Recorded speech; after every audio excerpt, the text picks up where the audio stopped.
presentación de investigaciones ganadoras.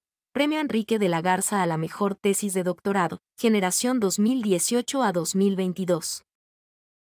En una reunión de coordinadores celebrada en el 2022, el Comité de Estudios Sociales, que está compuesto por los 3 coordinadores y la coordinación general, decidió crear este premio.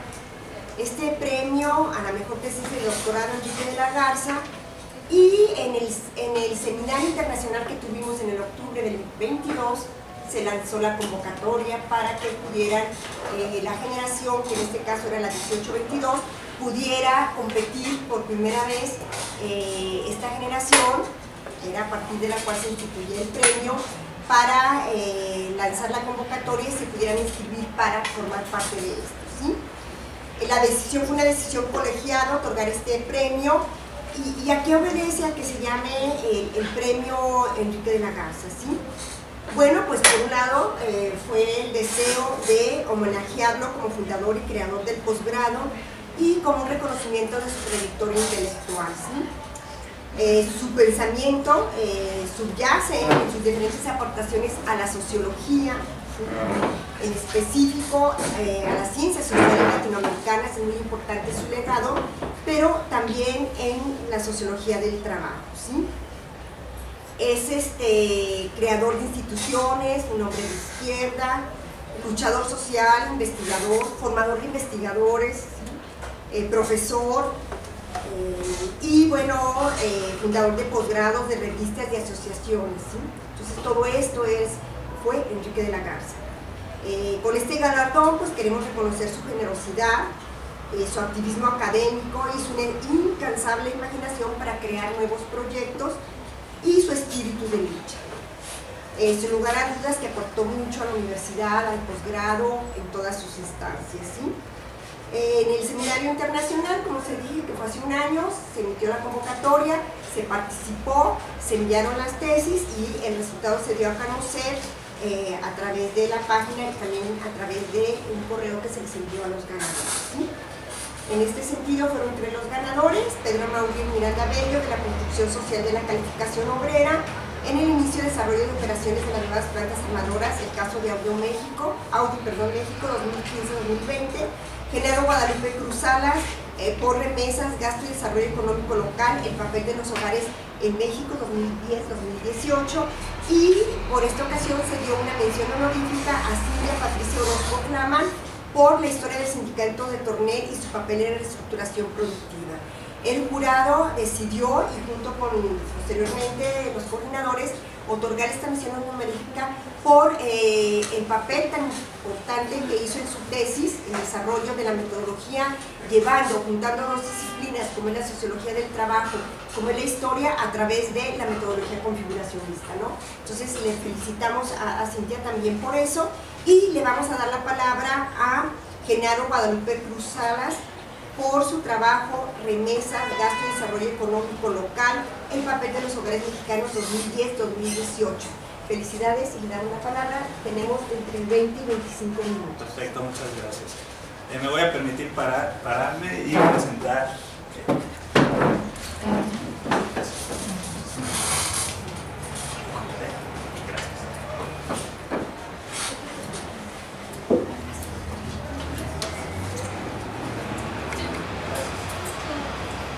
Bueno, pues muchísimas gracias. Antes que nada, pues quiero agradecer, por supuesto, a la Coordinación General y a la Coordinación de Línea, por supuesto, por todo el apoyo que he recibido durante todo el posgrado, durante todo el doctorado, relacionado con las asesorías, con el intercambio que hicimos en algún momento con el Centro de Investigaciones Socioeconómicas de la Universidad Autónoma de Coahuila.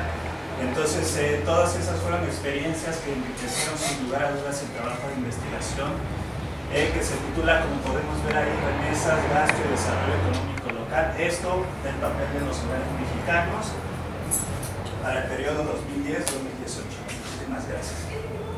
Entonces, la estructura de la presentación básicamente es la estructura de la tesis. La tesis consta de 7 capítulos.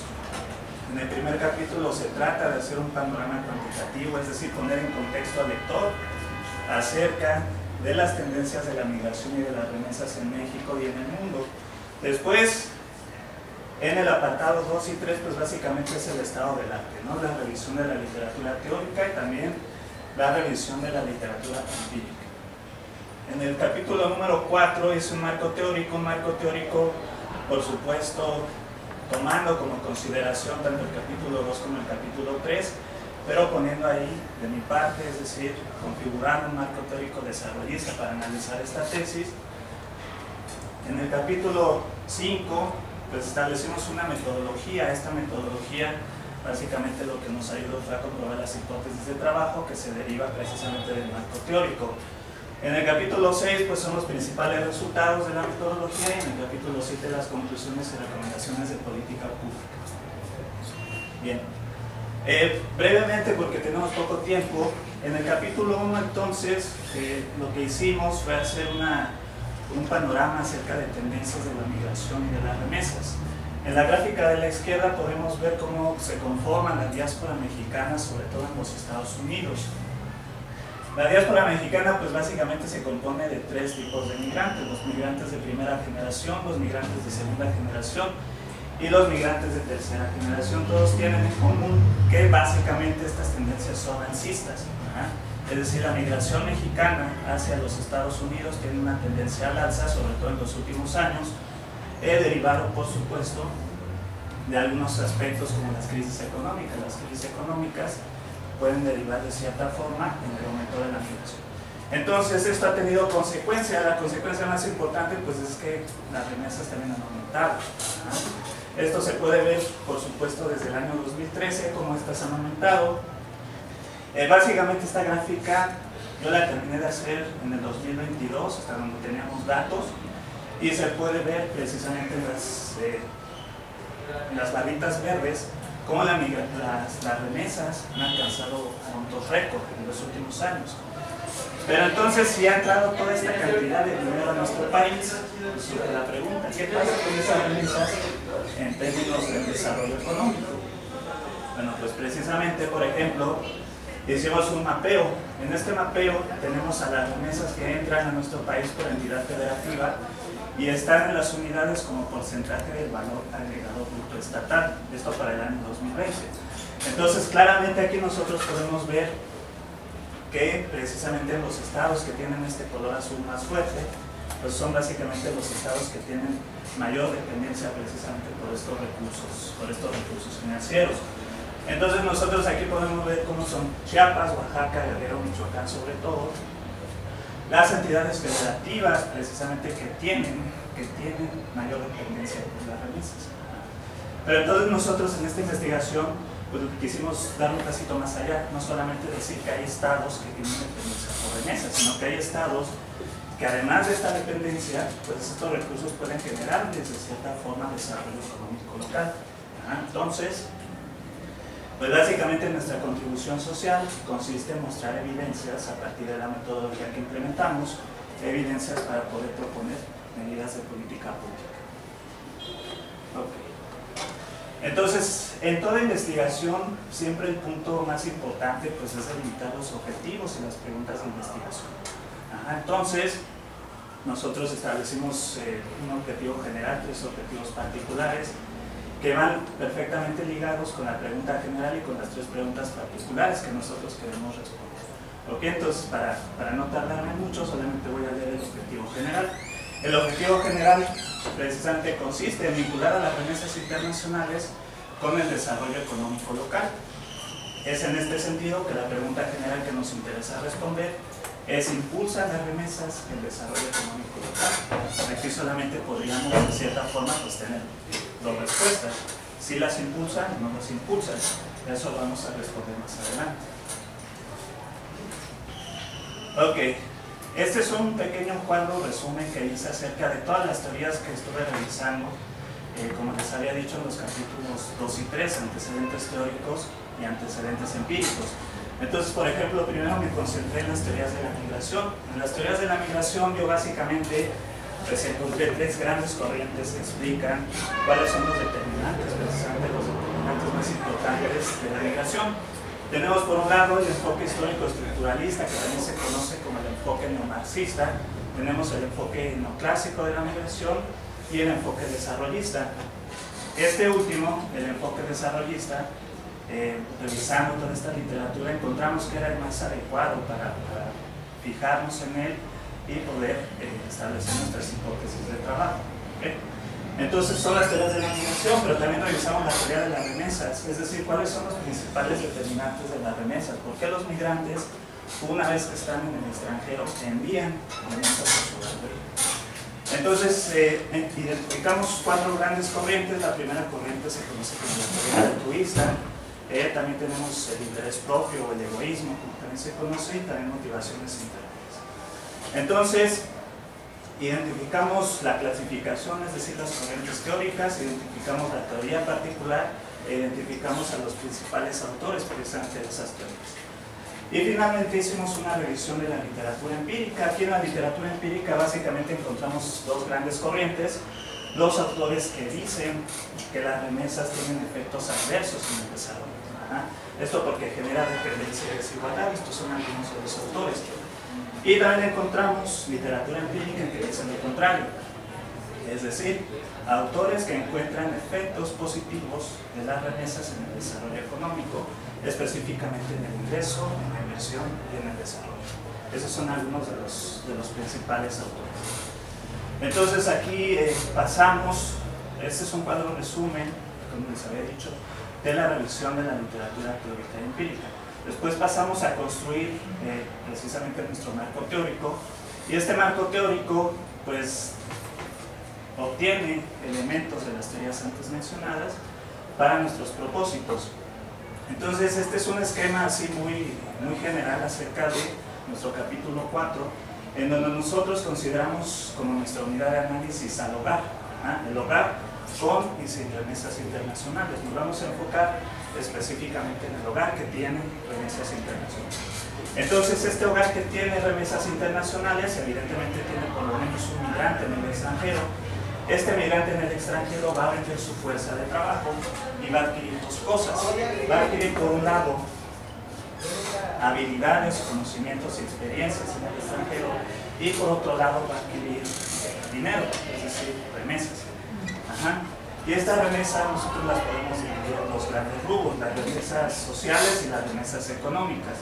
Las remesas sociales en la literatura se conoce como estas redes migratorias, este capital social que los migrantes adquieren en el extranjero y que a través de información, por medio de parientes, conocidos, lo van canalizando hasta el lugar de origen. ¿Okay? Y las remesas económicas pues son esas remesas que nosotros conocemos, son las remesas monetarias. Entonces, desde el punto de vista teórico, las remesas económicas, el hogar las va a utilizar para 3 propósitos específicos: para diversificar sus fuentes de ingresos, para financiar nuevas actividades productivas y también para superar las fallas en los mercados de créditos y de seguros.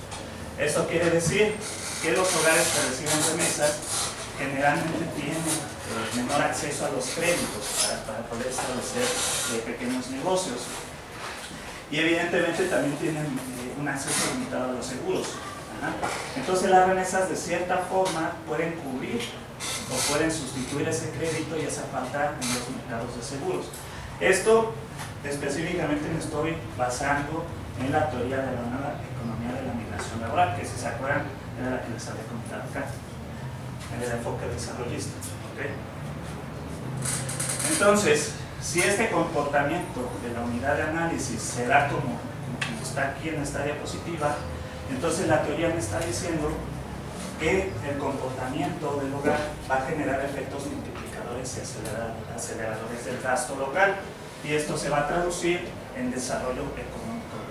¿Okay? Entonces este es un esquema muy resumido acerca de lo que podemos encontrar en el capítulo 4, que es precisamente el marco teórico.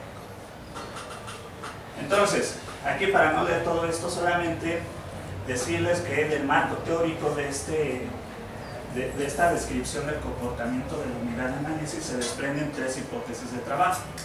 Las hipótesis de trabajo nosotros las redactamos como conjeturas, es decir, como algo que se da. Y entonces las hipótesis se pueden contrastar, ya sea que sí se dé esta conjetura o que no se dé la conjetura. Entonces, en la hipótesis 1, nosotros establecimos que los hogares que se encuentran en zonas migratorias tradicionales o también se conocen como históricas, pues tienen una mayor probabilidad de que si las redes sociales son, digamos, densas, son importantes en cierta región, pues esto aumenta la probabilidad de que esos hogares reciban más remesas en comparación con los hogares que se encuentran fuera de estas zonas. La hipótesis número 2, a partir de lo que ya les había mencionado, es que las remesas no son un ingreso fungible y cambian los patrones del gasto del hogar. Un ingreso fungible es aquel que los hogares o los individuos consideran como un ingreso permanente. Ajá. Entonces, si fuera un ingreso permanente, pues los hogares las utilizarían para los mismos propósitos, es decir, para consumo. Pero nosotros consideramos que no. Revisando la literatura y estableciendo nuestro marco teórico, establecimos que las remesas no son un ingreso fungible, que las remesas son un ingreso transitorio, por el riesgo que implica que en algún momento ese flujo de dinero se pueda cortar, ya sea porque el migrante regrese o porque se ha deportado, etc. Entonces nosotros consideramos que las remesas no son un ingreso fungible y se van a cambiar los patrones de gasto del hogar.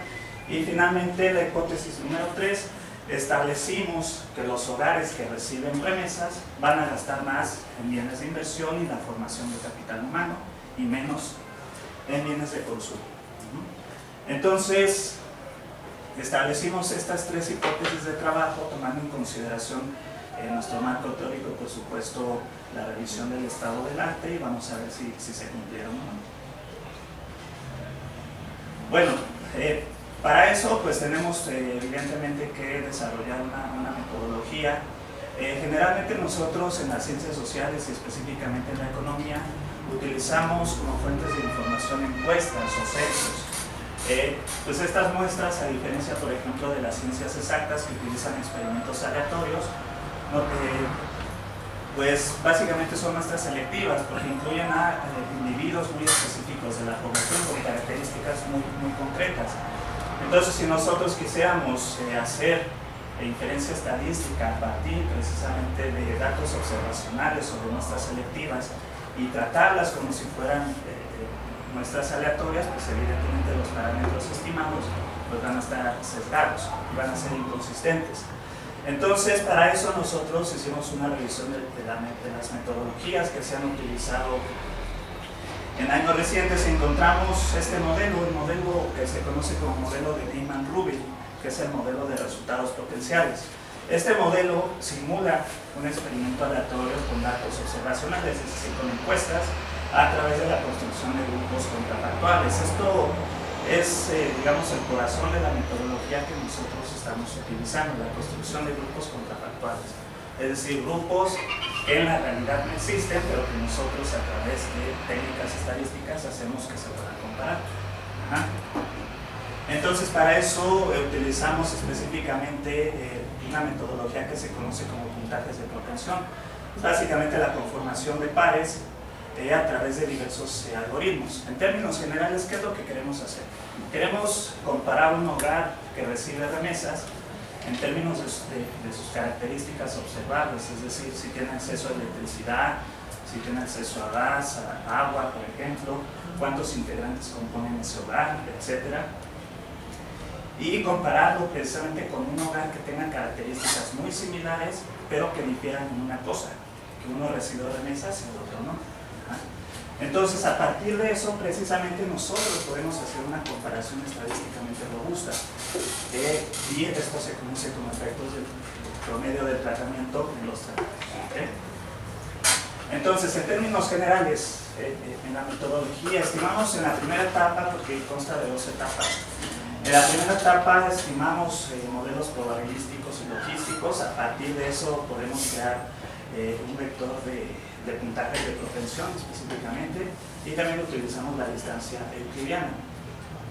Estos modelos paramétricos incluyen controles, como les había dicho en un inicio, ¿no? Características y composición del hogar, características precisamente del jefe de hogar y las características de la región o contextuales también son muy importantes. Entonces, todos estos controles son precisamente para tratar de configurar al hogar a nuestra unidad de análisis, como les había comentado.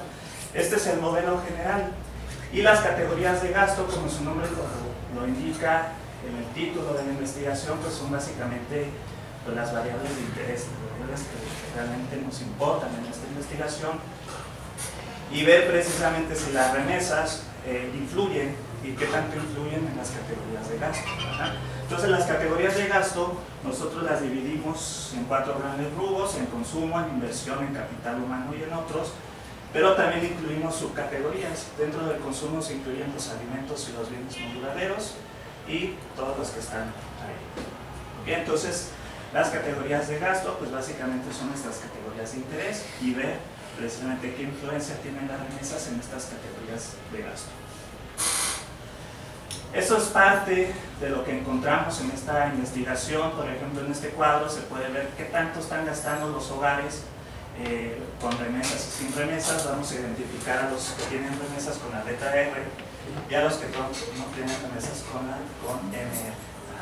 Entonces utilizamos 5 oleadas de encuestas de la NIC, precisamente la Encuesta Nacional de Ingreso-Gasto de los Hogares, desde 2010 hasta 2018, y vemos en términos generales pues que más del 50% del gasto de los hogares, tanto receptores como no receptores, pues se va al consumo corriente, es decir, a los alimentos, o como les había comentado en la diapositiva pasada, a los alimentos o hacia los bienes no duraderos.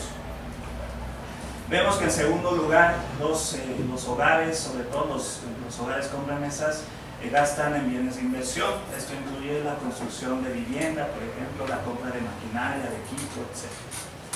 Y finalmente gastan en capital humano. Este capital humano incluye tanto la educación como la salud, ese queda en tercer rubro, pero ojo aquí, este cuadro lo único que me está diciendo es la distribución que tienen los gastos de los hogares. Es estadística descriptiva simple, todavía no son diferencias causales. ¿Okay? Entonces, este es el gasto promedio de los hogares, y también hicimos nosotros un mapeo regional. Aquí solamente tomé esta pequeña ilustración para el año 2018. Si nos concentramos, por ejemplo, solamente en los hogares receptores, es decir, los 2 mapas que están de este lado, podemos ver precisamente que sí hay un patrón regional, ¿no? Y encontramos que el gasto más alto, es decir, los estados que están en color rojo, son los hogares que se encuentran en estos estados que gastan más en ese rubro. Por ejemplo, en consumo, el gasto en consumo para los hogares receptores pues básicamente estará en el centro y en el sur de la República Mexicana, y el menor gasto es en el norte, los estados del norte del país. Pero observamos algo bastante interesante, que la inversión es lo opuesto. La inversión, por ejemplo, el menor gasto que se da en este rubro, pues son precisamente en los estados que se encuentran en el centro y en el sur de la República Mexicana. En contraste, por supuesto, con los hogares que se encuentran en la zona norte, que son, encontramos que son los hogares que gastan más en este rubro, en bienes de inversión, precisamente.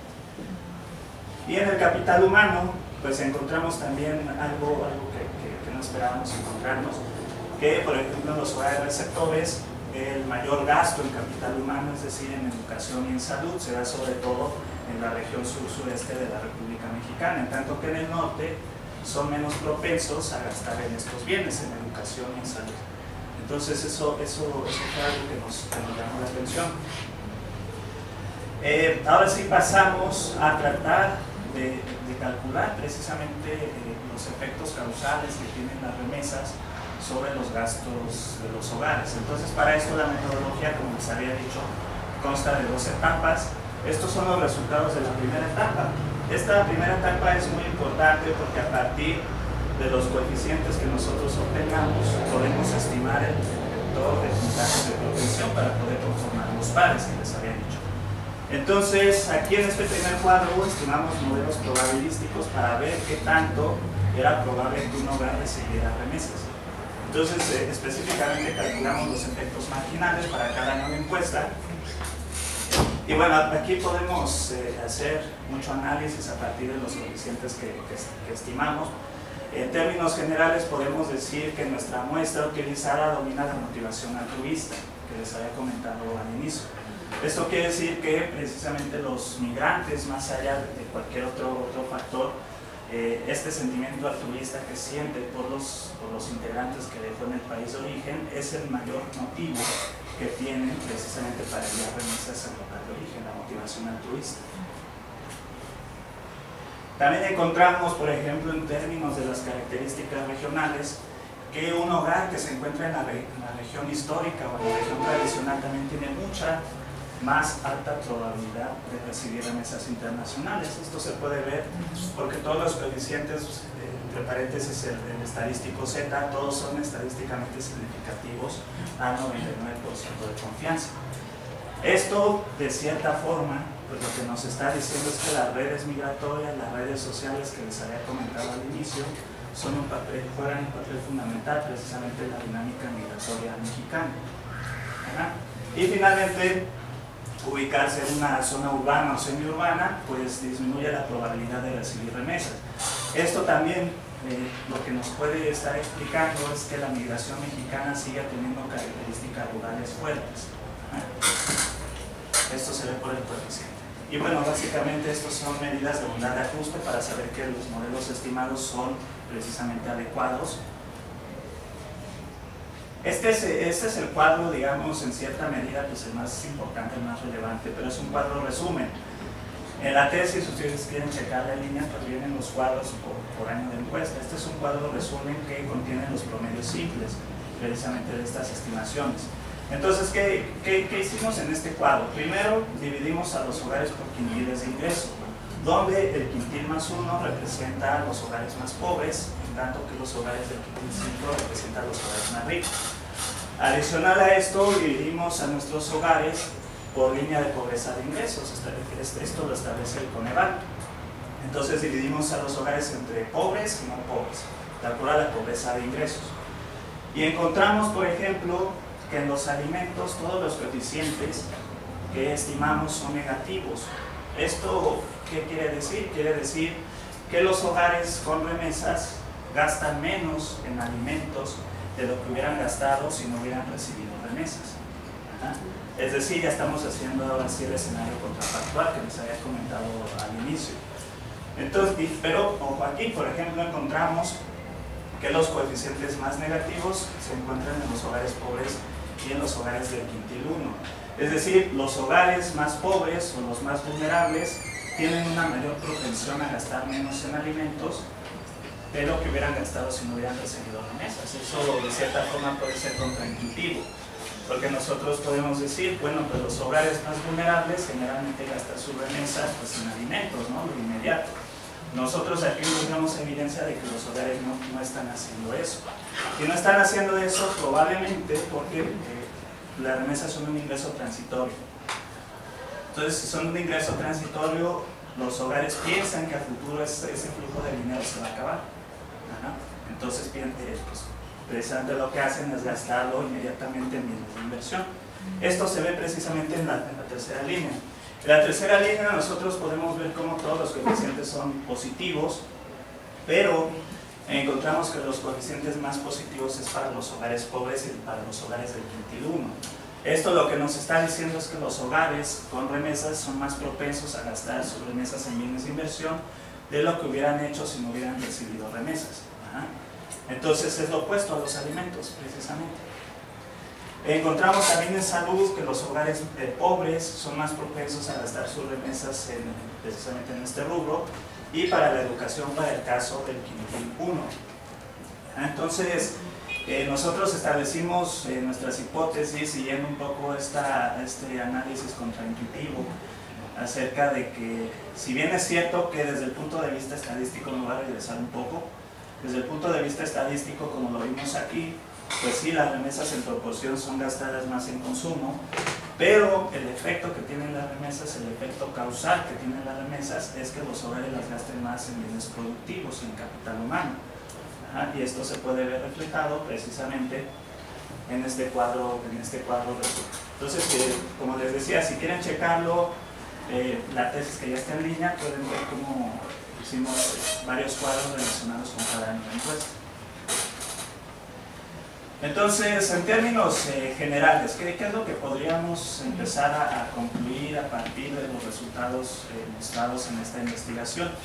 Primero, que las teorías de la migración, pues, si bien es cierto que fueron desarrolladas gran parte de ellas hace más de 50 o de 100 años, siguen más vigentes que nunca.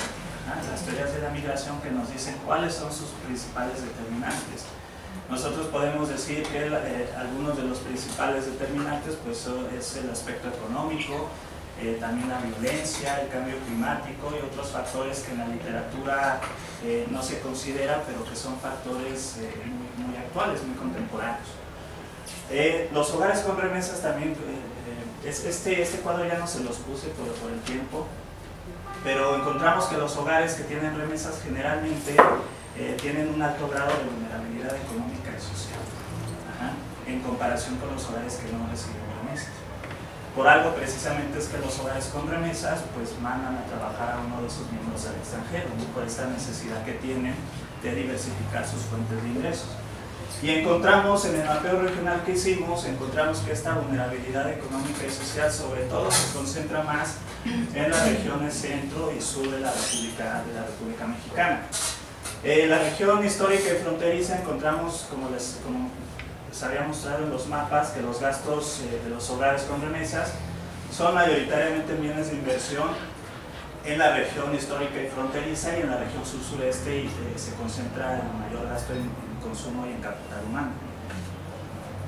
Ya para ir cerrando, pues encontramos que las remesas no son un ingreso fungible, es decir, las remesas cuando las recibe precisamente el hogar, sí generan una recomposición del gasto al interior del hogar. Entonces, esto por supuesto comprueba nuestra hipótesis de trabajo número 2. A partir del cuadro que les había mostrado, también encontramos que las remesas impactan positivamente los gastos en bienes de inversión y el capital humano, pero negativamente los alimentos.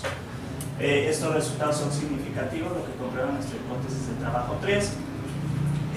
Y también encontramos adicional a esto un efecto trade-off, un efecto intercambio.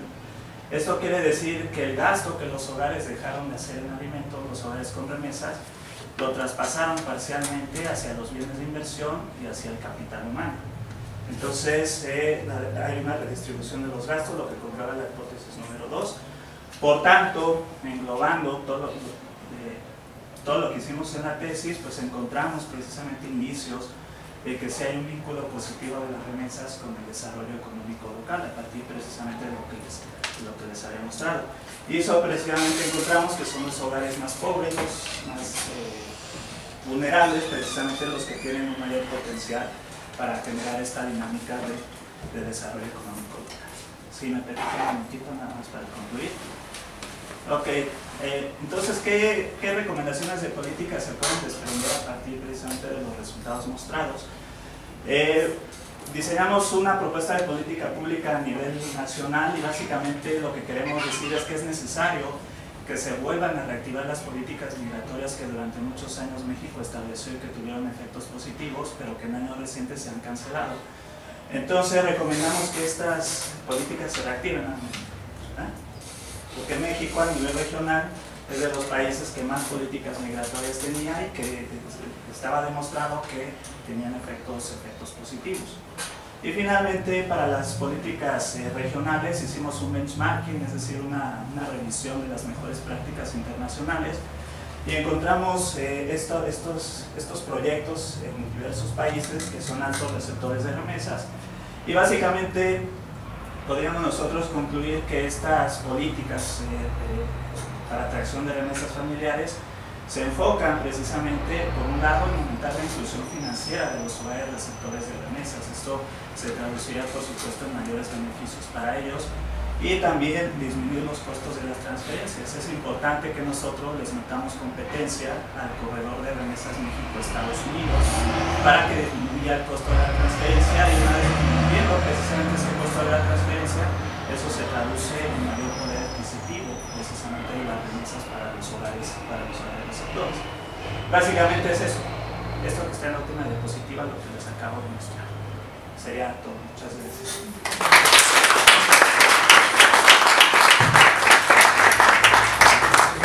Estábamos en un evento de temas sindicales, yo un poco les recitaba esa frase, ¿no? Y es importante tener en perspectiva esta cita de ese militante sindical y socialista como era Pansieri, porque es algo que ha guiado en general a toda la tesis. Es decir, el poder vivo que puede tener la clase trabajadora para dirigir al interior sus procesos productivos, ¿no?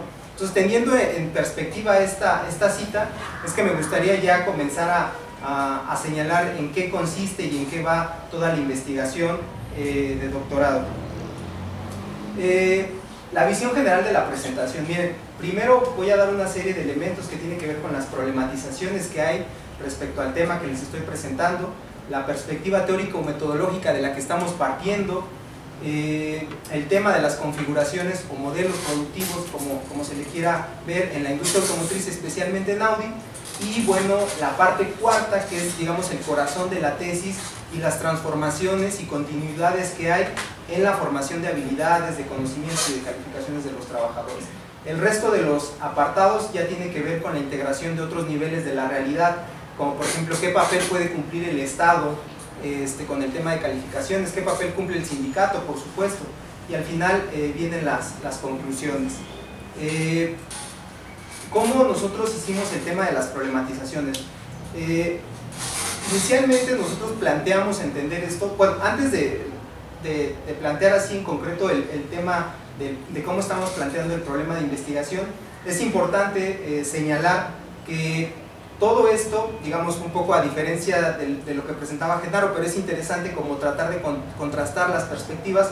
Nosotros no recurrimos al uso de hipótesis, tratamos de hacer una reflexión que planteara problematizaciones y al mismo tiempo nos permitiera descubrir más que suponer sobre ciertos procesos. Ese aspecto es sumamente importante. Igual quizás no va a dar tiempo como de entrarle a esa discusión, pero bueno. Y entonces lo que nosotros comenzamos un poco a tratar de reflexionar es, a ver, generalmente las plantas cuando inician operaciones tienen dos grandes momentos, ¿no? Un momento de pilotaje de esta fase de preproducción y después un momento de arranque de la producción. ¿Qué pasa con estos dos momentos que tiene una planta en la industria? El proceso en el que se da este pilotaje, esta preproducción, es una fase acumulativa de tecnología, de fuerza de trabajo, de reconocer procesos también de los propios trabajadores, habilidades. Es un proceso de acumulación. Y luego cuando viene la fase de arranque, trata de alguna forma, lo diría metafóricamente, trata de tener esa sinfonía, digamos, de la industria en el que todo tiene que engarzarse, toda la línea de producción y toda la planta tiene que estar en un mismo tono, digámoslo así, para que de esa forma se alcancen los volúmenes previstos. Pero este arranque generalmente tiende a ser bastante agresivo y es algo que también poco se ha discutido y se ha dicho. ¿Por qué es bastante agresivo? Porque como nosotros investigamos, la mayoría de las plantas automotrices en México responden más a la demanda que a la capacidad productiva de la planta. Es decir, lo que va a guiar completamente la línea de producción es la demanda que está exigiendo. Necesitamos tantas camionetas, tantos autos, y eso implica completamente que los trabajadores de alguna forma estén bastante presionados cuando arranca la producción en una planta, ¿no? Entonces son estos dos grandes momentos interesantes que les decía que a nivel de las ciencias sociales no está trabajado, o por lo menos no encontramos nosotros evidencias, quizás habría que buscar más. A nivel de la ingeniería solamente se habla de los trabajadores como meros receptáculos que recogen información y que la llevan al ingeniero, y el ingeniero es quien se va a encargar de calibrar las líneas de producción y ponerlas a punto, ¿no? Y nosotros lo que encontramos es completamente contrario, una capacidad que tienen los trabajadores cuando la planta arranca operaciones para que ésta pueda funcionar, digamos, satisfactoriamente. El problema está en tres niveles, porque nosotros nos preguntábamos inicialmente en el primer nivel, digamos, hicimos tres grandes preguntas, ¿no? El nivel micro, donde nos preguntábamos si es el inicio de operaciones de una planta armadora un momento donde se necesita o se construye una alta calificación de la base de trabajadores para posteriormente una descalificación. Esto también es importante en varios sentidos. El primero creo que tiene que ver con las connotaciones que por lo menos desde 2019 para atrás se le venía atribuyendo a la base de trabajadores en la industria automotriz como una fuerza de trabajo poco calificada, sustituible y barata. Me parece que eso también habría que cuestionarlo, habría que poner también hay algunos elementos que no es así la situación ya cuando entramos en detalle a la investigación. Un siguiente nivel de problematización sería de qué manera contribuyen o no las calificaciones que se necesitan, digamos, en piso de producción, de qué manera están contribuyendo las instituciones que hay, el gobierno, el sindicato, es decir, todo aquel ente que está fuera de la unidad productiva, el sistema escolar, por supuesto, las trayectorias de los propios trabajadores que traen previamente, etc. Y en un nivel mucho más macro, mucho más amplio, existe una política del propio corporativo, es decir, en este caso Audi, bueno, ya no sería Audi México, pero en general Audi AG, digamos, tiene una estrategia de formación y de capacitación para todas las plantas en países subdesarrollados como el nuestro, que se puede diferenciar de las que tenga quizás en Alemania, ya muy en concreto. Entonces son las tres preguntas que guiaron un poco esta investigación, y lo que se buscó justamente es tratar de contestarlas en la medida de lo posible y también de problematizar ahí el asunto. Definiciones. Cuando nosotros hablamos de esto que tiene que ver con definiciones, es decir, nosotros aquí estamos entendiendo toda la serie de, digamos, de discusiones que ha habido en la sociología del trabajo principalmente, pero también en la ingeniería, y cómo están estas corrientes teóricas. No quisiera alargarme demasiado porque la tesis también ya está en línea, para quien la gusta, quien quisiera leerla o criticarla o hacerle observaciones, me parecería que sería muy importante, porque a final de cuentas lo que nosotros hicimos en el aspecto de las definiciones es hacer una discusión con la sociología del trabajo francesa, la sociología del trabajo alemana, que poco se conoce también acá en México, y por supuesto la latinoamericana y también la norteamericana. Todas estas tradiciones generalmente, y ahí es donde vamos a las controversias derivadas un poco, tienen una serie de, digamos, de problemas, por decirlo así, y justamente era lo que nosotros quisiéramos o quisimos abonar en la investigación. Generalmente se caía en la discusión entre lo calificado y lo no calificado. No había reconocimiento de elementos intermedios. También el papel de la subjetividad, es decir, de la capacidad del trabajo vivo de los obreros como tal, desaparecía. La capacidad de agencia que tienen los obreros para en el proceso productivo decidir qué o no hacer, si hay una contingencia o si no está, o incluso si el ingeniero no conoce nada del proceso, ¿no? Eso también suele darse muy frecuentemente.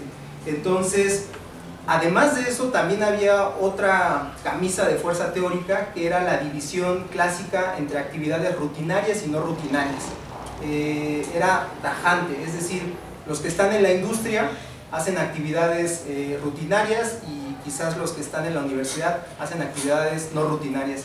Así de drástica eran las posiciones teóricas, y nosotros consideramos que eso estaba completamente equivocado y que habría que abrir el asunto, ¿no? Habría que incorporar nuevas perspectivas teóricas, habría que tratar un poco de ampliar la visión.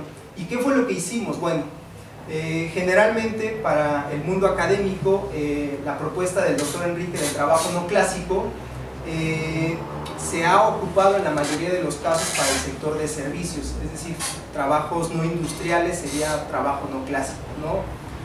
Y nosotros lo que hicimos fue recuperar su perspectiva, pero para analizar el trabajo industrial, que nos permitiera encontrar lo que otros no habían encontrado, quizás muy posiblemente por estas camisas de fuerza teóricas que habían tendido y tenido, ¿no? Eso fue en primer momento.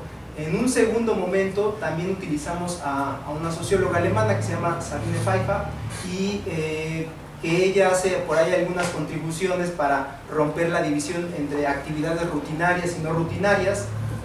También otro sociólogo alemán que se llama Fritz Boll, y que también habla sobre las sensorialidades sobre el proceso productivo, que también es un aspecto muy importante, ¿no? Y posteriormente tratamos ya, digamos, de hacer toda esta discusión, entrarle un poco a la discusión ya del tema automotriz, ¿no? Es decir, esta discusión es una discusión teórica muy general de la calificación, y ahora falta entrarle, digamos, ya al detalle del problema de lo que pasa en las líneas de producción automotriz en México y en general en el mundo. Estoy viendo que me quedan 4 minutos. Sí, voy a tratar de Entonces les decía, cuando entramos a esta discusión, aquí también nos encontramos un gran problema. Generalmente las visiones sobre modelos de producción han tenido esa clásica división entre un modelo taylorista, fordista, toyotista, y a veces le pueden sumar lean production o producción esbelta o magra, y todo eso me parece que... Buenas tardes. Primero que nada quiero agradecer al posgrado en estudios sociales por este evento. Me parece que viene a sumarse con la serie de eventos del aniversario de los 25 años que está cumpliendo el posgrado en estudios sociales. Entonces es muy importante, digamos, entender las contribuciones que van saliendo de aquí y de alguna forma también un poco vamos a dar el giro, porque Genaro estaba señalando una investigación netamente cuantitativa y nosotros vamos a cambiar un poco el giro y vamos más hacia una investigación más en tono cualitativo. De repente un poco como para poner en contexto de forma muy rápida la investigación, porque a veces puede sonar el nombre como bastante, digamos, ajeno para los propósitos reales de lo que puede darse en el país, ya sea a nivel de las estrategias del Estado en términos de capacitación, de formación laboral, incluso hasta para pensar en temas de la capacidad subdesarrollada que tiene nuestra industria. Yo creo que esta tesis va un poco en ese sentido, es decir, es una tesis que se pensó en 2018 cuando Trump apenas estaba hablando de la salida del Telecan en aquel momento, y justamente uno de los aspectos que me parece que es importante señalarlo es que desde ahí comenzaba a visorarse los procesos de relocalización que se iban a dar en muchas de las industrias, especialmente la manufacturera, ¿no? Entonces yo creo que es importante tener ese antecedente de lo que iba a pasar posteriormente y lo que estamos viviendo ahora con todos estos procesos de relocalización, de apertura de nuevas plantas, y de qué posibilidades hay en esta apertura de nuevas plantas para que los trabajadores puedan beneficiarse a nivel de sus habilidades, de sus conocimientos, y donde el sindicalismo claramente puede cumplir un papel, pero también el Estado en definir una estrategia a nivel industrial y a nivel de formación de habilidades especialmente, ¿no? Ese es un punto importante de la investigación, un poco para ponerle en contexto de cómo es que se pensó y por qué ese título, ¿no? Y el otro muy importante, también creo que tengo que decir, es, digamos, el antecedente de la investigación de maestría. Yo en maestría investigué una planta que está ubicada en el Salto, Jalisco, donde los obreros se volvieron propietarios de la mitad de la planta, obteniendo el pago de salarios caídos por motivo de una huelga que se prolongó por 5 años, y donde me permitieron entrar a analizar la planta completamente, y eso me permitió conocer un poco el poder vivo que puede tener la clase trabajadora en dirigir adentro de sus procesos productivos, como tal, gestión del trabajo, la política del producto, tecnología, salarios, en fin, son un montón de cosas ahí, ¿no? En ese momento yo estaba pensando un poco más en la capacidad que tienen los trabajadores de efectivamente tener un control al interno del proceso productivo, ¿no? Ese es un aspecto importante, y digo que es importante porque ahí me percaté un poco de, digamos, de lo importante que puede resultar o no el arranque de una planta cuando comienza operaciones, ya sea porque ha estado parada, o porque hay un paro técnico, o porque va a comenzar operaciones de manera, digamos, inicial, porque la acaban de inaugurar. Esto en la literatura sociológica, hasta donde yo revisé, no se ha estudiado, y no se ha estudiado en buena medida porque de repente la sociología y también en general las ciencias sociales pueden hablar en términos muy generales de una industria, ¿no? De la industria del automóvil, de la industria de infinidad de manufacturas. pero de repente ingresar y tratar de captar qué está pasando con los procesos productivos, entender cuál es el funcionamiento de la línea de producción, a qué responde, cuál es la lógica que va dirigiendo la línea de producción, si esa misma lógica es igual a lo que se dio, por ejemplo, en los 60s. Me parece que eso es bien importante de analizarlo. Entonces el ejercicio que nosotros hicimos en los 4 años de doctorado fue justamente una reflexión que tratara de ir un poco más allá de lo que no se ha investigado y pudiera encontrar algunos aspectos que le sirvieran a los trabajadores, ¿no? Teniendo en general estos aspectos, yo quisiera comenzar la presentación. ¿Cuál es?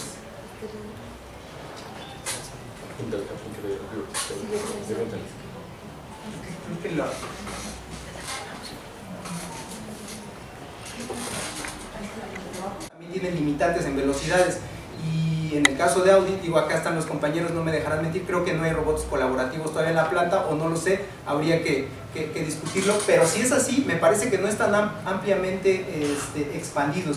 Y ese solo hecho me parece que sí es importante de considerarlo, porque hace un cambio muy importante del papel que tiene la fuerza de trabajo y de la importancia que tiene los trabajadores en el proceso productivo.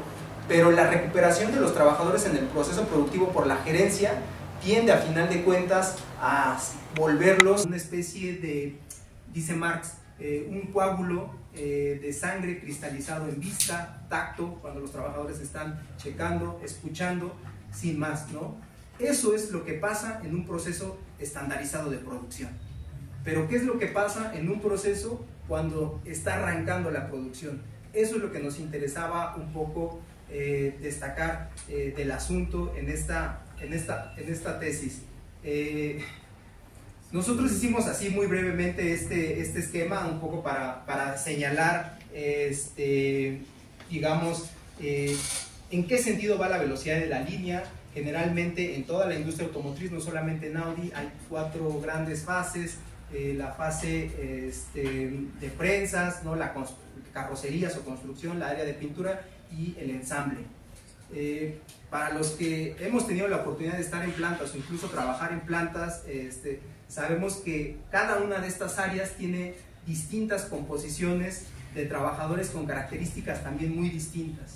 En algunas fases se necesita más vista, en otras fases se necesita más capacidades fisiológicas, destreza, fuerza, locomoción, tacto incluso, y ahí es donde también importan mucho las trayectorias que puedan tener previamente los trabajadores.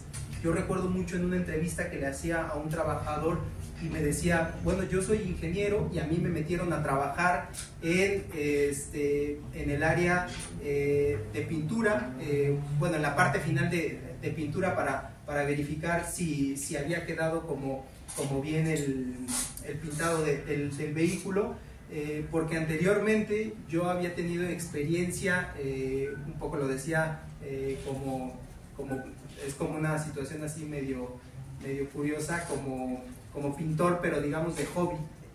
El solo hecho de que la gerencia pueda reconocer en la vista de los trabajadores ciertas capacidades los puede conllevar directamente a un área o a un proceso productivo.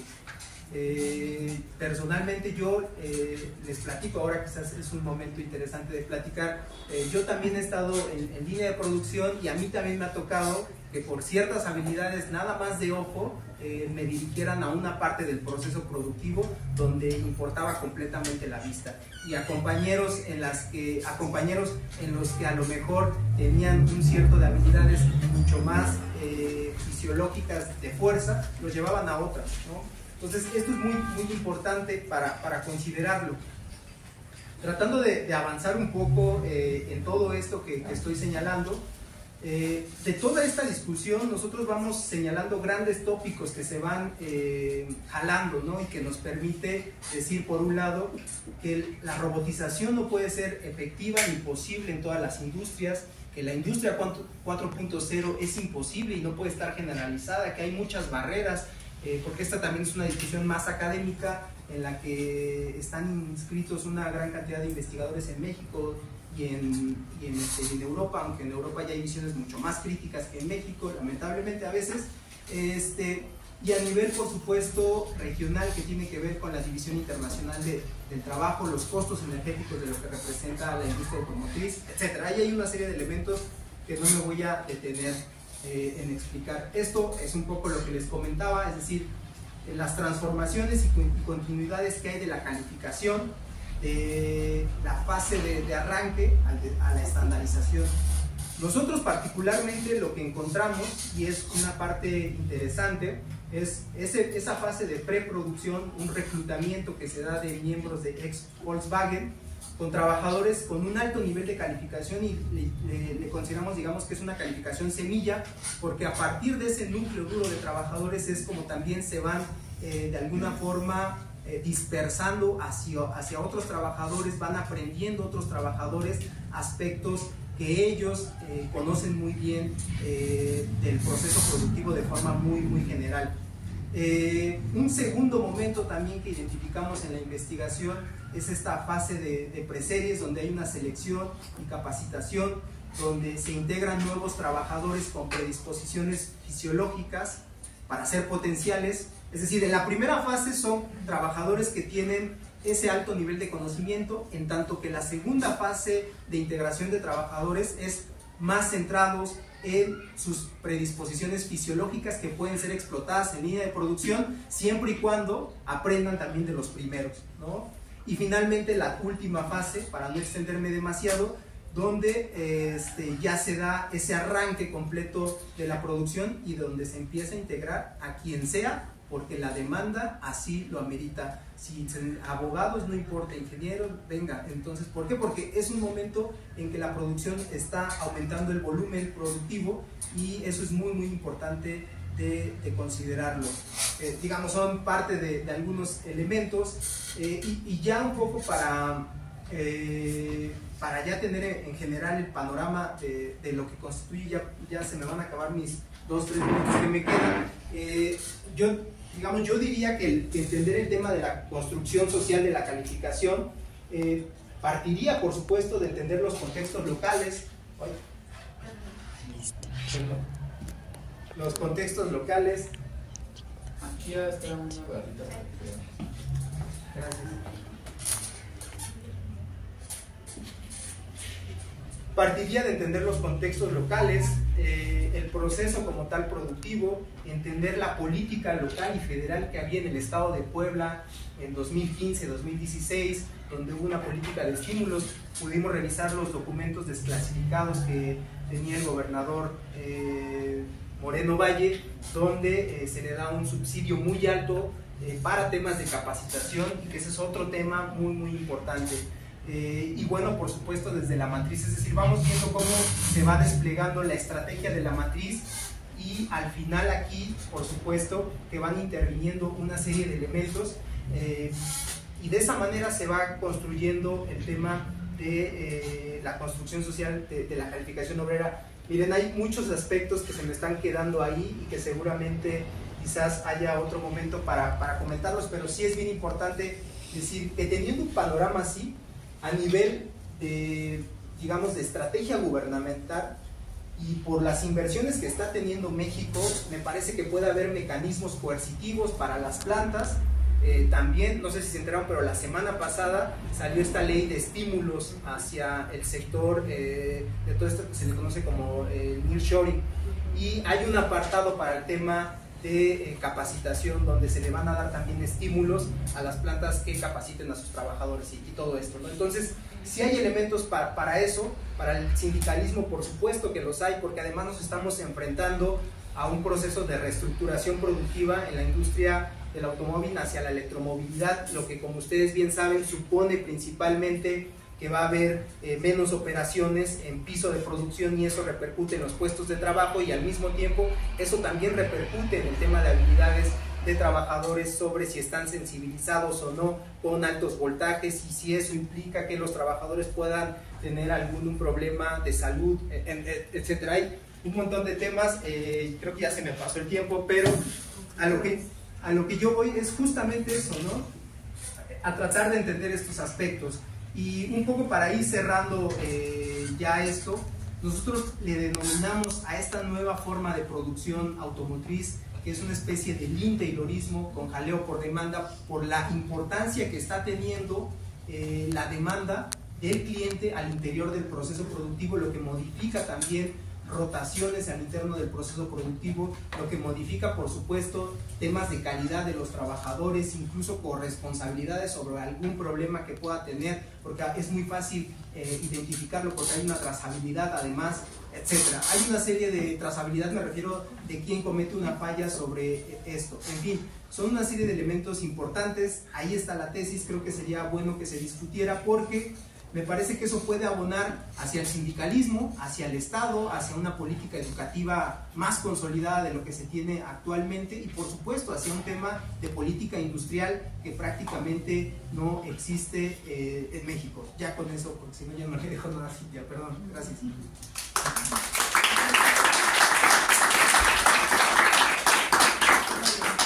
De migraciones pasamos a la industria automotriz. Y ahora pasamos con Cintia Patricio López Román, que nos habla de la historia del sindicato de Tornel y su papel ante la reestructuración productiva. Otro tema, otros actores y adelante Cintia, bienvenida y felicidades. Muchas gracias. Quiero agradecer también a la doctora Marcela Hernández por la invitación a este evento. Para mí es un gusto también ser parte de este 25 aniversario y también pues estoy muy agradecida de estar aquí también para compartir los hallazgos de mi investigación. Yo lo que realicé a lo largo de los 4 años fue la historia del sindicato de una empresa que se llama Tornel, que es una empresa de neumáticos, y lo que analizo es su papel ante la reestructuración productiva. Y antes de entrar en materia, a mí me gustaría comentar que hago una historia desde el ámbito de la historia social. Es decir, a diferencia de la historia que se hacía en la década de los 70s y 80, que era la historia del movimiento obrero, porque esa historia que se hacía en esas décadas era una historia como muy nacionalista, muy de los líderes sindicales, era una historia que se basaba mucho en los periódicos, hemerográfica, cronológica, muy política. Entonces, bueno, mi formación soy historiadora y a mí todavía me tocó pues hacer historia desde ese punto, desde ese ámbito. Yo hice la historia de la Froc en Puebla en la década de los 40 y la historia fue de esa forma, con esas características, ¿no? Entonces, pues ahora me pareció hacer una historia un poco distinta desde la historia social. Y esa fue la propuesta también del doctor Mario Barbosa, que fue mi asesor, de darle un mayor peso a los trabajadores, de entenderlos a ellos tanto adentro de la empresa como afuera. Y entonces por eso pues para mí también es un gusto pues hacer esta narración un tanto distinta de cómo se hacía antes. Pero tampoco pudimos haber llegado a los resultados de la investigación sin haber tenido este diálogo con la sociología del trabajo. Y yo aquí quiero destacar que la metodología que yo utilicé, tanto la teoría como el método, fue la propuesta del doctor Enrique de la Garza, del configuracionismo, porque en verdad fue gracias a esa perspectiva que yo obtuve hallazgos. Si yo hubiera hecho la historia como les comento, no hubiera yo llegado a los resultados que llegué. Entonces, por eso, para nosotros, el doctor Mario y para mí, pues hacemos este diálogo y es lo que nos gusta porque no mezclamos las teorías, sino a cada área, a cada disciplina, pues les damos su lugar. Como también la disciplina de las relaciones laborales nos ayudó mucho a entender también el tema del sindicalismo, la gerencia también. Entonces, pues eso es lo que quería yo compartirles.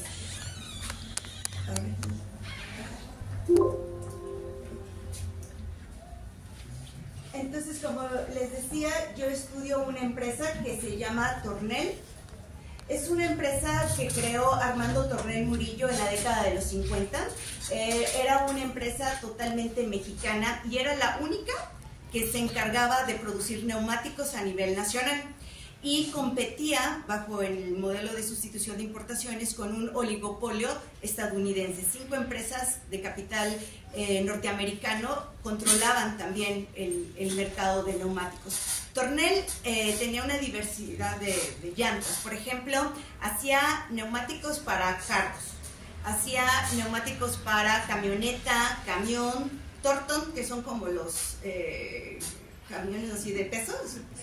Ajá, Thornton hacía también carretilla. Su fuerte de Tornel era la llanta de bicicleta, que como ustedes se imaginarán, pues era también el uso de la bicicleta para los trabajadores era muy importante, ¿no? Entonces su fuerte era la llanta de bicicleta, y también hacían llantas para cuatrimotos.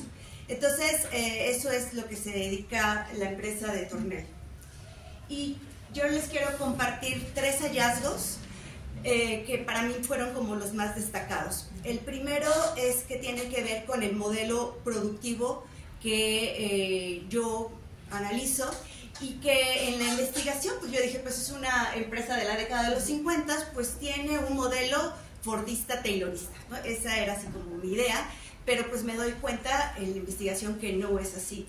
Lo que me voy a encontrar en Tornel, imagínense, es una empresa del siglo XX, siglo XXI, es un modelo de manufactura.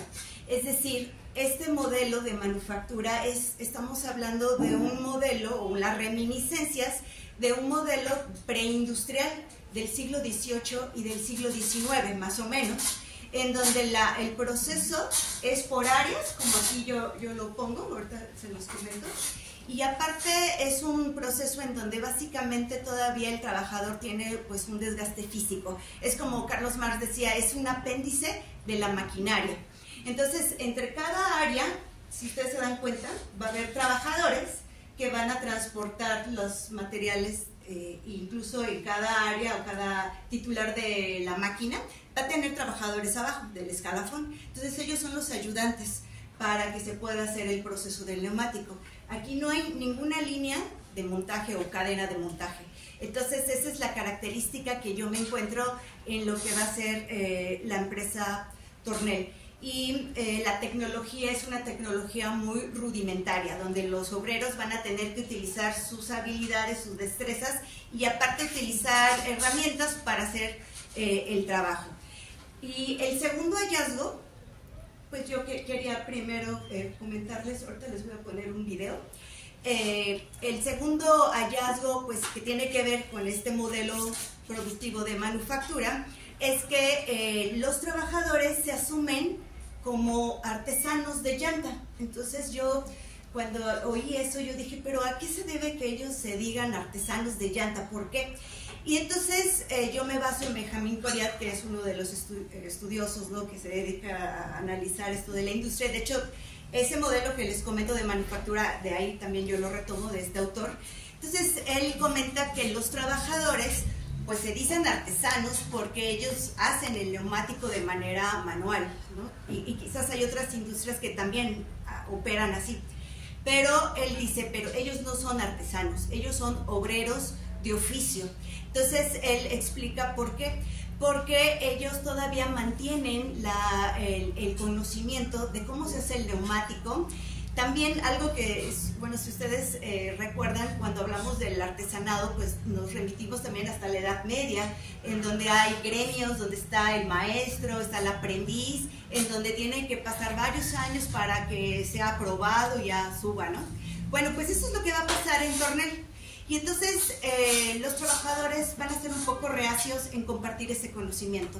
Pero es parte de lo que tiene que ver con este trabajador que se le conoce como obrero de oficio.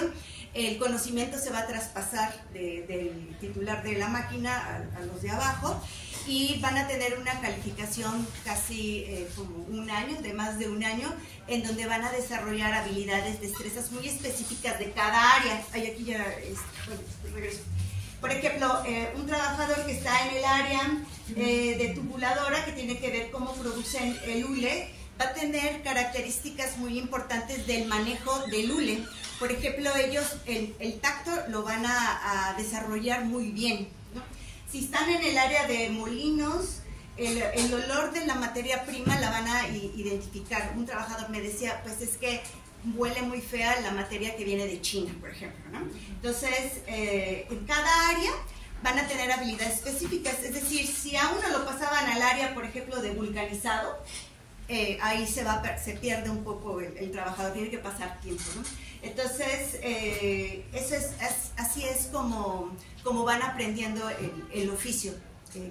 Y otro aspecto importante es que pues son obreros calificados y aparte ellos van a trabajar a destajo, que también es parte de lo que explica Coriat. Ellos les van a pagar en base al número de llantas que van a hacer.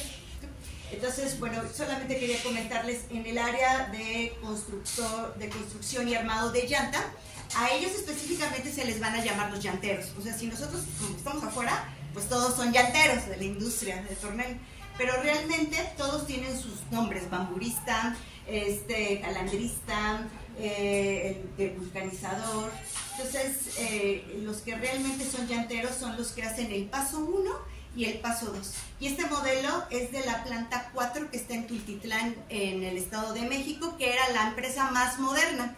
Planta 2 todavía va a ser más, va a tener una maquinaria mucho más rezagada, y es por eso que les voy a poner el video. Dura poquito. Bueno, lo voy a detener.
El proceso. Como destajista, él hacía más de 100 llantas, o sea, la base, que es el primer, hace la circunferencia del neumático, como lo vieron, y ya este video nos ilustra el tipo de trabajador. No son, si vieron, no tiene pues mucha seguridad en el trabajo. La máquina, la maquinaria pues es electromecánica. Él hace todo un esfuerzo a la hora de jalar la banda, utiliza el pie para la palanca para que gire, ¿no? Entonces es así como producían en planta 2. Entonces aquí esto es muy importante porque lo que yo quiero destacar de este punto es que los trabajadores de Tornel que son calificados nunca van a ser conscientes del papel que ellos tienen en el proceso de producción, que los pudo haber posicionado en una mejor negociación con la patronal, con Armando Tornel. Pero esto va a pasar hasta el 2017, cuando la empresa se cerró. Entonces, ese sería un aspecto. Y el segundo aspecto es que el tipo de trabajador de Tornel, obrero calificado, o ellos que se decían artesanos de llanta, va a generar relaciones sociales muy específicas al interior de la fábrica y afuera, y eso es algo que yo voy explicando a lo largo de la investigación. El tercer hallazgo tiene que ver ya con el sindicato de Tornel. Yo lo que me encuentro es que este sindicato el sindicato de Tornel no surge a través de una lucha obrera, sino más bien fue una imposición. Les impusieron el sindicato que estaba auspiciado por Sergio Pérez Tobar, que era él era el secretario general del sindicato de Goodyear Oxo. Goodyear Oxo era una empresa que llega a México en la década de los 20, pero compra terrenos en Tultitlán, en el Estado de México, y hace la empresa más grande de neumáticos en todo México. Goodyear Oxo era muy importante.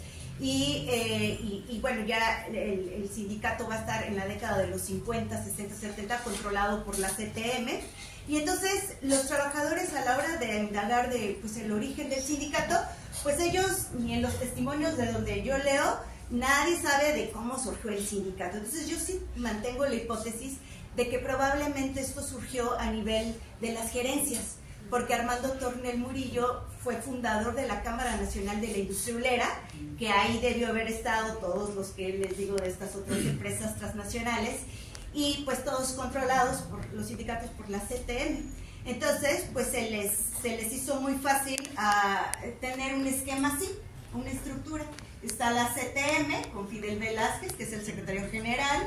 Después se crea el Sindicato Nacional de Trabajadores de la Industria Obrera, que está Sergio Pérez Tobar, que es el secretario general. Él es muy famoso, bueno, él ya murió, ¿no?, a finales de los 80, pero era muy famoso en toda esta área de Tultitlán, Tlalnepantla, Tepoztlán, y él fue de hecho presidente municipal en Tultitlán.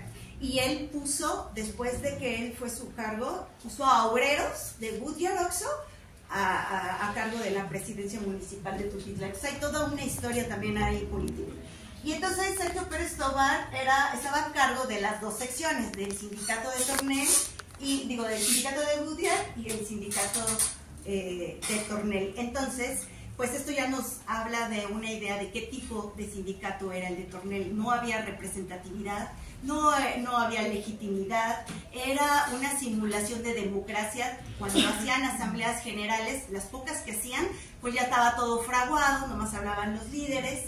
Las asambleas departamentales de las áreas que les pongo, tampoco ya todo estaba preparado. Cualquier trabajador que levantara la mano y dijera algo en contra de los líderes o algo que estuviera en contra, al otro día era automáticamente despedido, que es lo que sabemos de las prácticas setemistas, y pues vivían en un estado de represión y pues sí había mucho temor, pero pues no había una vida sindical. Entonces, yo aquí es en donde yo empiezo a narrar también lo que sucede en 1989 y 90, que es el primer conflicto que se da de los trabajadores en contra de la empresa. Entonces yo narro todo lo que sucede en este primer conflicto, pero de muchas otras demandas, la demanda principal era el ser autónomos. O sea, ellos lo que querían era, ellos decían, nosotros no queremos pertenecer al sindicato de Goodyear, o sea, queremos nuestro propio sindicato, y aparte no queremos ser de la CTM. Y para esos años, en los 80, pues ya la CTM ya está súper desprestigiada, ya todo el mundo sabe los métodos que hay al interior de las fábricas. Entonces eso va a ser una de las demandas que van a pedir los trabajadores ya salirse de la CTM. Bueno, en el movimiento del 89 y 90 es un movimiento derrotado. Los trabajadores, en el 70% de la plantilla fueron despedidos. Solo se quedaron unos cuantos trabajadores que eran de la CTM, y entonces va a pasar otros 11 años para nuevamente intentar democratizar el sindicato. Y para eso los trabajadores van a buscar una forma, que es hacer una corriente clandestina al interior de la CTM. Y para eso van a pasar otros 6 años para poder utilizar el proceso de elecciones para sacar ya a la CTM. Obviamente aquí yo a nivel con la configuración que es el método que utilizo, pues yo ya veo ahí las relaciones políticas, porque pues ya para finales de los 90, 2000, 2001, bueno, ya Fidel Velázquez ya va a estar muerto, Sergio Pérez Tobar también ya va a estar muerto, llega Vicente Fox al poder, que eso permite un poco, ¿no?, de ya no es el PRI, y mucho menos ya en el Estado de México, que como ustedes saben, el Estado de México es muy priista, hasta apenas que, bueno, ya ganó Delfina, y pues mucho control de la CTM. Entonces genera condiciones de mayor apertura, y es como logran los trabajadores democratizar el sindicato de Tornel. Entonces aquí yo quiero explicar que después de que ya se salen de la CTM, justo lo que voy a analizar es que hay dos procesos antagónicos. El primero es que JK Tyre es una empresa de la India, de neumáticos. Compra Tornel en el 2008. Y por el otro lado, o sea, en un sentido contrario, se democratiza el sindicato. Entonces aquí vamos a ver cómo se va a gestar ya el conflicto que termina en el 2017. Entonces, lo que yo analizo es que la gerencia, inmediatamente que compra Tornel, pues va a aplicar todo un modelo de toyotismo, de lean production, obviamente quiere eliminar el contrato ley, y yo voy analizando todas las tácticas y la estrategia que tiene la gerencia de la India con respecto a los obreros y con respecto al comité ejecutivo. ¿Por qué? Porque yo, mi pregunta de mi investigación fue la siguiente: ¿cómo pudo haber sido posible que un sindicato democrático terminó siendo colaborador de la gerencia de la India? Esa es mi pregunta fundamental, de muchas otras que también hice. Y entonces, por el otro lado, el sindicato de Tornel, los que vienen del movimiento democrático, pues quieren defender ese proyecto. Pero aquí vamos a ver que más adelante van a tener, el comité ejecutivo tiene la asesoría del Frente Auténtico del Trabajo, en donde les va a decir a los trabajadores pues que no hay que ponerse en contra, ¿no?, de la gallina de los huevos de oro, con una táctica de pues ganar la empresa, ganamos nosotros, que desde la perspectiva marxista de Hyman, en donde yo analizo este conflicto, pues vamos a ver que no es así. Entonces, va desde el 2008 hasta el 2017, van a pasar 9 años en donde va a estar estas resistencias, ¿no?, este conflicto, que finalmente termina en el 2017 con una reestructuración productiva drástica. Y esto es parte, y estoy parafraseando al doctor Enrique de la Garza, porque en el primer día del coloquio inicial, cuando yo presenté el caso de Tornel, pues él fue el que me dijo eso, fue un caso de toyotismo precario y de una reestructuración drástica que incluía el despido de los trabajadores. En el 2017 la empresa hizo una simulación de cierre, porque bueno, en lo legal hay especificaciones de por qué una empresa puede cerrar, pero al final ellos lo justificaron como un paro técnico. Entonces 1.200 obreros se quedaron sin trabajo de un día para el otro. Entonces por eso mi pregunta es, y bueno, ¿qué hizo el comité ejecutivo? Si había surgido de todo un movimiento democrático. ¿Qué pasó con esa dirección? ¿Qué pasó con las instituciones? ¿No? ¿Qué pasó con los propios trabajadores? ¿Qué dijeron? ¿Qué hicieron? Eso es lo que yo voy narrando. Y entonces yo mi pregunta la hago desde el presente. En el 2018 es cuando yo ingreso al doctorado. O sea, en el 2017 cerraron, o sea, era muy reciente el cierre. Entonces yo hago esta pregunta, pero pues yo me remonto a la historia, porque esto me va a ayudar a entender no solamente los aspectos de la reestructuración, que es un eje, sino también estas cuestiones desde la perspectiva de E.P. Thompson, de la experiencia de los trabajadores, la identidad de ellos, ¿no?, cómo ellos se sienten con este orgullo obrero como llanteros, todo lo que tiene que ver con las cuestiones del deporte, lo que pasaba al interior de las fábricas y afuera. Entonces todo eso es parte de lo que yo voy analizando. Y ya para cerrar, pues Ernesto Méndez, el que vieron en el video, él fue el que me pasó varios periódicos. Ellos en los 3 primeros años que democratizaron el sindicato, ahí sí tenían prácticas democráticas, después ya se fue burocratizando. En este periódico, se llama El Torno, dice: Sindicato Nacional de Trabajadores de la Compañía Obrera Tornel, por el respeto y defensa de nuestro contrato ley, julio del 2008. Bueno, en este periódico yo identifiqué un artículo en donde hay alguien que escribió, que no sé quién es, pero para mí fue así muy importante, porque pues como historiadora, pues para nosotros los documentos son básicos. Entonces yo ahí descubro todo lo que quería la gerencia de la India. Querían aplicar el in production, el just in time, la subcontratación en la producción, querían eliminar los tiempos extra, que eran muy importantes para los obreros de Tornel, querían aumentar la jornada, que de acuerdo al contrato ley era de 40 horas, y querían disminuir los días de descanso, que tenían 2, solo querían poner 1, querían aumentar un nuevo turno. Y bueno, manejaban las 5 S, que son estas 5 palabras japonesas, que justo Ernesto, el que les presenté, él me decía: ¿cómo nos ponen estas 5 palabras cuando en la fábrica estamos todos amotinados, está bien sucio, ven que una es de limpieza, orden? Pues sí, pero ¿cómo? Y eso él se lo decía al supervisor. Entonces, pues para concluir, esta es la narración que yo realizo. Yo les invito a que lean la historia, y hay muchísimos detalles, aspectos que tienen que ver con estas relaciones de los trabajadores, sus testimonios, que bueno, no sé cuánto tiempo tengo, doctor, pero ellos mencionan muchos aspectos. Solo les hago mención de dos. Uno es que cuando en el primer movimiento del 89, 90, que los despiden a todos, un testimonio de un obrero dice: despidieron a la mejor mano de obra porque nosotros no somos, o sea, hacíamos los neumáticos, pero aparte arreglábamos la maquinaria, porque la maquinaria era muy obsoleta.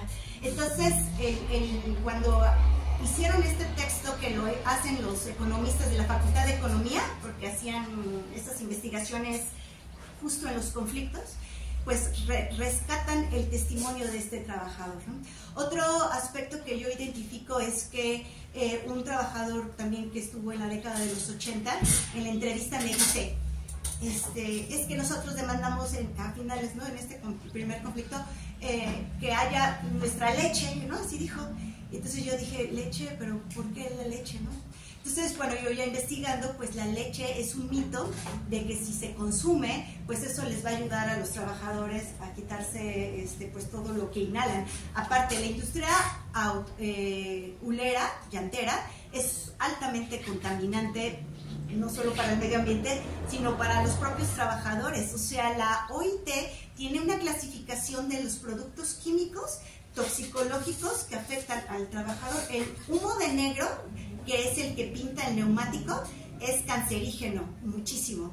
Y entonces los trabajadores ya vieron cómo están. Así, la mayoría tenían condiciones precarias, muy difíciles, trabajaban entonces ese hartazgo también es lo que va a generar el conflicto del 89. Y ya por último, otro aspecto importante, ya para que ustedes se den una idea de lo que yo voy narrando desde la historia social, es que uno de mis entrevistados, que fue dirigente, Ernesto fue dirigente también, pero había otro dirigente en Planta 4, en donde yo lo entrevisto, y entonces él me dice que su prima, que había cumplido sus 15 años, le hicieron su fiesta de 15 años, pues el padrino fue Sergio Pérez Tobar. Entonces yo recuerdo, porque yo me involucré con los trabajadores de Tornel 10 años antes, o sea, yo hago la investigación, pero yo ya tenía un vínculo muy fuerte con los trabajadores, y yo recuerdo que otro compañero me decía, es que Yair es priista, es que Yair se maneja con la CTM, y yo decía, pero ¿cómo? Pues si Yair es de los democráticos, de que defiende el proyecto. Entonces pues ya pasaron muchos años, yo lo entrevisto, y pues resultó que sí. Incluso cuando cierran en el 2017, llegaron los de la CTM a decirle, únete con nosotros, vamos a volver a retomar la dirección del sindicato de Tornel. Entonces, bueno, este es un ejemplo de otros más que yo destaco, como el deporte, como el transporte, como porque los trabajadores son del Estado de México. Bueno, este tipo de aspectos más de la vida social, de la cultura obrera, experiencia, tradición, que es lo que le da, ¿no?, más sustancia. Sí, y más vida a la historia, ¿no? No es así tan formal. Pues eso sería todo. Muchísimas gracias.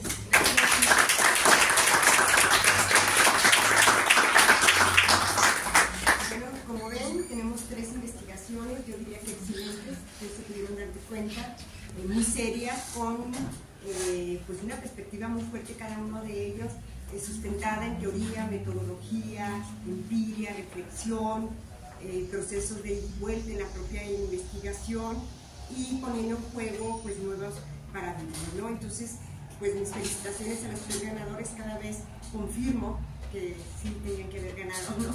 Entonces, tenemos sus trabajos de investigación.